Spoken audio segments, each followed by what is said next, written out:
Radio Nath দ্বারা নিবেদিত আমাদের শো থ্রিলিং ফ্রাইডের আজকের গল্প সরঞ্জিৎ চক্রবর্তীর লেখা রক্ষক।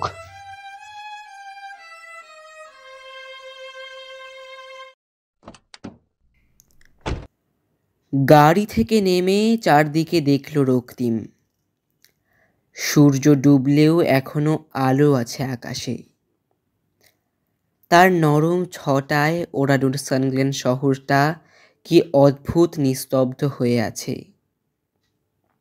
রক্তিমের মনটা কেমন যেন করে উঠল।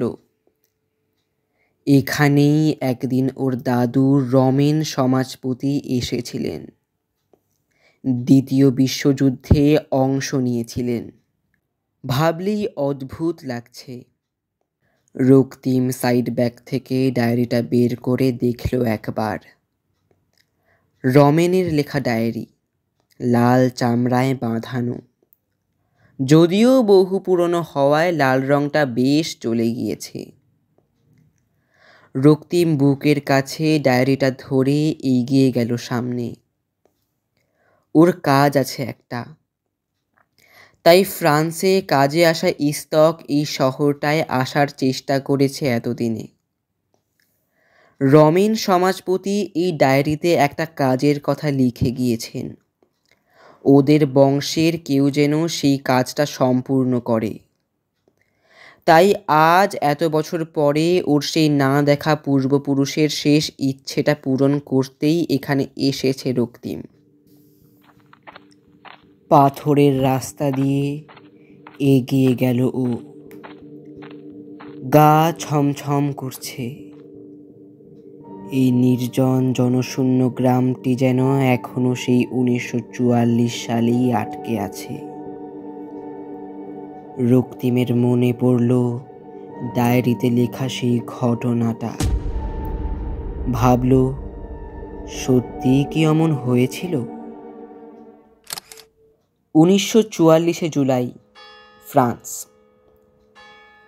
জামার হাতায় মুখটা মুছে সোনার হাত ঘড়িতে সময় দেখল রমেন। এটা ওকে ওর ঠাকুরদা দিয়েছিলেন, বলেছিলেন এটা যেন পরিবারেই থাকে, কারণ পারিবারিক ঐতিহ্য এটা। যুদ্ধের সময় একমাত্র এটাই ওকে নিজের প্রিয়জনেদের কথা মনে করায়। ঘড়িতে এখন রাত 10টা বাজতে 5 মিনিট বাকি। 9:45 নাগাদ সূর্যাস্ত হয়। তাও আকাশে সামান্য আলো লেগে রয়েছে এখনো। ইউরোপের এই অংশে রাত করেই সূর্যাস্ত হয়। সমগ্র ইউরোপ এবং পৃথিবীর অন্যান্য অংশ এখন দ্বিতীয় বিশ্বযুদ্ধের আগুনে পুড়ছে। ফ্রান্সের উত্তরে নরম্যান্ডিতে চলছে এক রক্তক্ষয়ী যুদ্ধ, যার পোশাকি নাম অপারেশন ওভারলোড। এই যুদ্ধেই ঠিক হয়ে যাবে শেষমেশ মিত্রশক্তির জয় হবে না অক্ষশক্তি জিতে যাবে। রমেন ব্রিটিশ ইন্ডিয়ার আর্মির সৈন্য হিসেবে যোগদান করলেও ওকে ওর সাহসিকতার জন্য নিয়ে আসা হয়েছে ইউরোপে। মিত্রশক্তির হয়ে গুপ্তচর হিসেবে পোস্টিং দেওয়া হয়েছে ফ্রান্সে। ফ্রান্স এখন জার্মানদের হাতে বদ্ধ। কিন্তু নরম্যান্ডিতে যে সাংঘাতিক যুদ্ধ চলছে, তাতে যদি মিত্রশক্তি জিতে যায় তাহলেই একমাত্র এই দেশটা বাঁচবে, সঙ্গে পৃথিবীও। রমেন পিঠের ভারী ক্যানভাসের ব্যাগটা থেকে জল বের করে খেলো। ও যে ছোট গ্রামটায় এসেছে সেটা প্রায় নিষ্প্রদীপ। দেখে মনে হচ্ছে এখানে লোকজনও নেই। হয়তো জার্মানদের ভয়ে সব পালিয়ে গিয়েছে। এখন ছোট্ট একটা পাথরের উপর বসে আছে রমেন। ক্লান্ত হয়ে আছে খুব। গত 2 রাত ঘুমোয়নি। আসলে স্পাইয়ের কাজের জন্য প্যারিসের জার্মান হেডকোয়ার্টারে নিজের পরিচয় লুকিয়ে জমাদারের কাজ নিয়েছিল ও।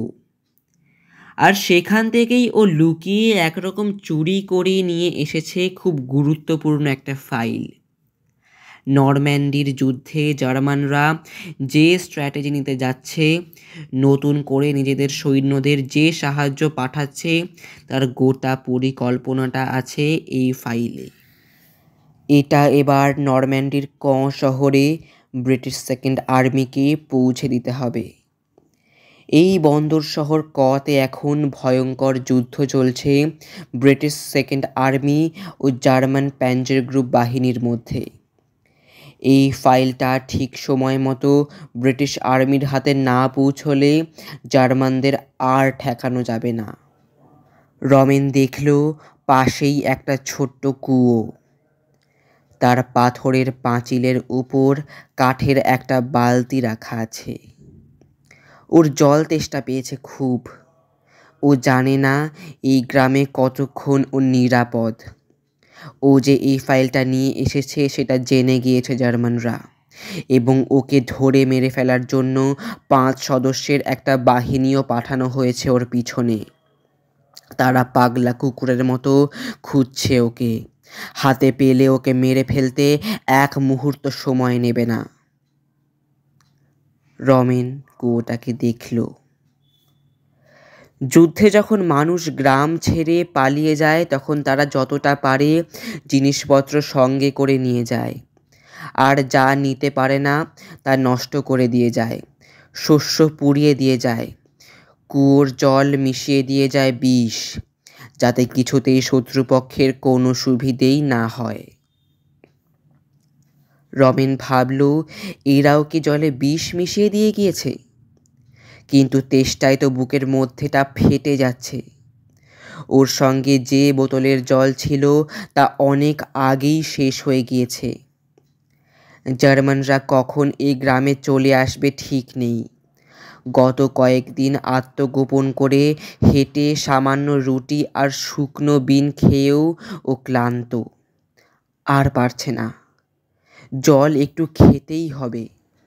ও উঠল। তারপর কুয়োর ধারের কাঠের বালতিটার সঙ্গে বাঁধা মোটা দড়ি ধরে বালতিটাকে নিয়ে ছুঁড়ে দিল কুয়োর জলে। ছস করে শব্দ হলো। বালতিটা ধীরে ধীরে ডুবে গেল জলে। রমেন বালতি ভর্তি জল টেনে তুলল। বালতির জলটা বেশ ঠান্ডা। ও আঁজলায় কিছুটা জল ভরে গন্ধ শুকল। না, কোনো গন্ধ নেই। এবার জিভের ডগা দিয়ে সামান্য ছুঁল। না, কোনো তেতো বা ধাতব স্বাদও নেই। সম্ভবত জলটা ঠিক আছে। ও আর দেরি না করে অনেকটা জল খেয়ে নিল। তারপর বেশ কিছুটা জল ভরে নিল বোতলে। কিছু খাওয়ার যদি পাওয়া যেত। কিন্তু গ্রামের পাথরের বাড়িগুলোতে কেউ আছে বলে তো মনে হচ্ছে না। জার্মানদের ভয়ে সব মানুষ পালিয়েছে। রমেন ভাবল ও নিজেই একবার কোনো বাড়িতে ঢুকে দেখবে। সেই মতো ও নুড়ির রাস্তা ধরে সামনের বাড়িটার দিকে এগোলো। কিন্তু ঠিক তখনই সামান্য দূরে গাড়ির শব্দ শুনতে পেল। পাথরের বাড়ি ঘরের মধ্যে দিয়ে গাড়ির আলোর লাঠিও দেখতে পেল। জার্মান জিপ এসে পড়েছে। গাড়িটার শব্দ চেনে রমেন। ও আর সময় নষ্ট করলো না। মাথা নিচু করে বাড়ির মধ্যে দিয়ে লুকিয়ে সামনের দিকে এগোলো। গ্রামের পাশেই একটা মাঠ, তাতে বড় বড় গাছ ছড়িয়ে ছিটিয়ে রয়েছে। একবার ওই মাঠে নেমে গেলে গাছের আড়াল আড়াল দিয়ে সামনের দিকে এগিয়ে যাবে। গাড়িটা ধীরে ধীরে চলছে। রমেন বুঝল ওকেই খুঁজছে। ও দেখল সামনের গ্রামের শেষে একটা আটা কল আছে, তারপরেই একটা পাথরের ভাঙা পাঁচিল। ও মাথা নিচু অবস্থাতেই এগোলো ওই দিকে। আর অসাবধানে পাশের বাড়ির দেওয়ালে ঘেঁষে দাঁড় করানো একটা লোহার বেলচা পায়ের ধাক্কায় পড়ে গেল নুড়ি পথের উপর। শব্দ হলো বেশ। রমেন এক মুহূর্তের জন্য স্থির হয়ে গেল। দেখল গাড়িটাও স্থির হয়ে গিয়েছে। তারপরই শুনল সৈন্যদের কণ্ঠস্বর, আর গুলিও চলল প্রায় সঙ্গে সঙ্গে। বিকট শব্দের সঙ্গে আগুনের রেখার মতো এলোপাথারিভাবে ছিটকে আসছে গুলি। শব্দ লক্ষ্য করে গুলি চালাচ্ছে ওরা। রমেন দৌড় দিল মাঠের দিকে, আর তখনই দেখলো জিনিসটা, একটা সাইকেল আটা কলের পাথুরে দেওয়ালে হেলান দিয়ে রাখা। ও সময় নষ্ট করলো না, লাফিয়ে উঠল সাইকেলে। তারপর ভাঙা দেওয়ালের মধ্যে দিয়ে চালিয়ে দিল সেটা। ঢালু রাস্তা দিয়ে বিদ্যুৎ বেগে নেমে গেল সাইকেলটা। এবড়ো খেবড়ো মাঠ, মাঝে মাঝে ভিজে নরম মাটি, তার মধ্যে দিয়ে প্রাণপণে সাইকেল নিয়ে এগোতে লাগলো রমেন। পিছনে মাঠের মধ্যে দিয়ে প্রায় লাফাতে লাফাতে জার্মান জিপটা আসছে। মাঝে মাঝে গুলিও চালাচ্ছে ওরা। ভেজা মাটির জন্য জিপ জোরে চালাতে পারছে না। গাছেদের ফাঁক দিয়ে এঁকে বেঁকে সাইকেল নিয়ে যেতে লাগলো রমেন। সামনে আরেকটা গ্রাম, তবে সেটা ধ্বংসস্তূপের মতো। চারদিক পোড়া আর ভাঙাচোরা বাড়ি ঘরে ভর্তি। এখানে মাটি বেশ শক্ত, আর তাই জিপটা দ্রুত এগিয়ে এলো কাছে। পোড়া গ্রামের মধ্যে দিয়ে সাইকেল চালিয়ে দিল রমেন, আর অন্ধকারে দেখতে না পেয়ে পাথরের ধাক্কা খেলো সাইকেলটা। সাইকেল থেকে ছিটকে পড়ে কাঠের একটা ফলকে ধাক্কা খেলো রমেন। ঠিক তখনই জার্মান জিপটা এসে থামল। রমেনের লেগেছে বেশ, তাও আধশোয়া হয়ে বসলো ও। জিপের আলো এসে পড়েছে ওর মুখে ও আশপাশে। হাত তুলে চোখ আড়াল করলো ও। আলোয় সোনার হাত ঘড়ি ঝিকিয়ে উঠল। ও ঘাড় ঘুরিয়ে দেখল কাঠের বড় ফলকটা। আরে, এটা যে একটা ক্যাফের সাইনবোর্ড। নামের তলায় লেখা আছে জায়গাটার নাম, ওরাডুর সারগ্লান। মনে পড়ে গেল রমেনের। এই সেই অভিশপ্ত গ্রাম। মাস দেড়েক আগে জুনের 10 তারিখ এই গ্রামের 642 জন সাধারণ নিরপরাধ মানুষকে নির্বিচারে গুলি করে হত্যা করেছিল জার্মান সেনারা। তারপর আগুনে পুড়িয়ে দিয়েছিল গোটা গ্রাম। নাৎসি বিভৎসতার অন্যতম উদাহরণ এই গ্রামটা। রমেন সেখানেই এসে পড়ল। 5 জন জার্মান সৈন্য নেমে এলো জিপের থেকে, হাতে রাইফেল। রমেন বুঝল ওর বাঁচার আশা নেই। ও ভাবল এভাবেই তাহলে এই গ্রামে ও শেষ হবে। রমেন চোখ বন্ধ করল এবার। কিন্তু ঠিক তখনই পিছনে অদ্ভুত ধপ ধপ শব্দ শোনা গেল। কিসের শব্দ এটা? রমেন চোখ খুলল। দেখল সৈন্যরাও চকিতে পিছনে ঘুরেছে। ওদের হাতের ফ্ল্যাশ লাইটগুলো ঝলসে উঠল। আর রমেন যা দেখল তাতে স্থির হয়ে গেল একদম। ও দেখল শয়ে শয়ে মানুষ এগিয়ে আসছে সৈন্যদের দিকে, কিন্তু তারা কেউই জীবিত নয়। তাদের চোখের কোটরে কালো ক্ষত, ক্ষত বিক্ষত শরীরগুলো কেমন যেন কালচে সবুজ। কারো কারো হাত বা মাথাও নেই। তাহলেও ধীরে কিন্তু নিশ্চিত পায়ে এগিয়ে আসছে তারা। এসব কি? রমেন ভয়ে পাথরের মতো হয়ে গেল। সৈন্যরাও কি করবে বুঝতে না পেরে ওই প্রেতের মতো শরীরগুলোর দিকে গুলি চালাতে শুরু করলো। কিন্তু গুলি সে মানুষদের গা ভেদ করে বেরিয়ে গেল। কিচ্ছু হলো না তাদের। জার্মান সৈন্যরা এবার ভয় পেয়ে পালাতে গেল, কিন্তু মৃত মানুষদের ভিড় ধীরে ধীরে ঘিরে ধরল ওদের। আর রমেন বিস্ফোরিত চোখে দেখল মৃত মানুষেরা এগিয়ে এসে সৈন্যদের স্পর্শ করা মাত্র সৈন্যরা সবাই ছাইয়ের মতো ঝুরঝুর করে ঝরে পড়ল মাটিতে। এরা কারা? এরাই কি ওরারুর সারগ্লানের নিহত মানুষের প্রেতাত্মা? এরা আসলে ভূত? ভিড়টা এবার রমেনের দিকে ঘুরল। তারপর একজন ধীর পায়ে এগিয়ে এলো রমেনের কাছে। রমেনের নড়ার শক্তি নেই, ও তাকিয়ে রইল। এসব কি হচ্ছে? প্রেতটি এবার নিজের ছেঁড়া ফাটা জামা থেকে ছিঁড়ে খুলে আনলো একটা মেডেল। সৈন্য ছিল কি লোকটা? তারপর বাড়িয়ে দিল রমেনের দিকে। যন্ত্রের মতো রমেন হাত বাড়িয়ে নিল মেডেলটা। ও যেন নিজের মধ্যে আর নেই। এবার প্রেতটি ওকে জিপ গাড়িটা দেখিয়ে বলল, গো। রমেন কাজ ঝরা দিয়ে উঠে আর সময় নষ্ট না করে লাফিয়ে উঠল জিপে। তারপর চালিয়ে দিল গাড়িটা। শুধু যাওয়ার আগে পিছনে ফিরল একবার,